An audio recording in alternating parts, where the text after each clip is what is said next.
Me and the wife are going to Costa Rica in a couple weeks. Ooh. Very excited. Now, Costa Rica is not in the United States, so that means you have to use a passport.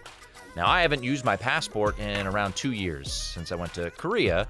So we were, talking about the trip, and I started looking for the passport. Nowhere to be found. Thinking, okay, when was the last time I used the passport? I couldn't really remember because the last time I traveled outside the country was 2 years ago.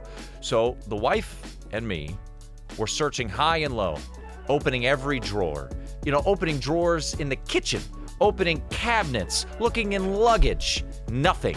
So what you have to do with the trip coming up in a couple weeks, I'm gonna have to get my passport expedited, but not only that, you have to report it to the government that your passport was either lost or stolen. So I go through all the paperwork, and online, you could either submit it online or you could go to the post office and mail it there and do the whole process. So that's what I decided to do. I made an appointment with the post office. I go to the post office. I bring a photocopy of the old passport, and I have my old passport, and they say, you need your birth certificate. I'm like, my birth certificate?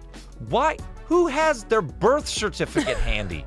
So I'm getting borderline Jenks mad, hooking up a washer and dryer, and I'm thinking, I got this stupid Real ID in the state of Maryland where you had to show like 6 different forms of identification to get this Real ID. I'm like, this won't do it? She's like, no, you need your birth certificate. So I'm upset. So I'm on the way home. I call my mom. I'm like, Mom, where's my birth certificate? Is it at your house? Like, I have no idea where it is.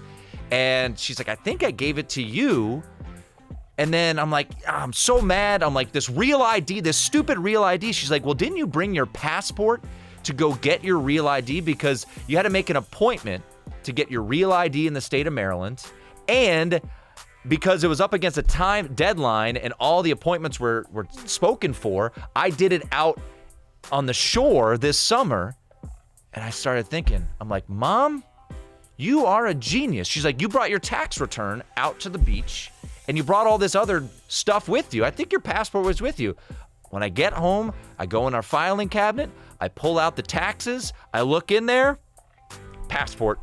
Wow. You And guys had some busy nights afterwards. this was today. This was today. And fortunately, I didn't submit it online. If I had submitted it online, the government would have canceled out the passport. But because I decided to go snail mail, we're in good shape. So Nice. I'm not. moms always know, man. They always Moms know. do always know. I'm not gonna bother telling my treat or beat. The one thing I want to say, and I want to reiterate that you brought up, why are birth certificates still a thing? I don't get it. You need to find that piece of paper Right. and bring it somewhere for proof. One piece of paper could determine if this guy's Exactly. gonna be able to go on his trip. Right. He's earned a trip. No one has their birth certificate Who has handy. their birth Yeah. I'm like, always oh, It's my wallet. oh yeah, You here guys- you go. It's always like in a cookbook under like a bathroom shelf. It's like, who has the birth certificate?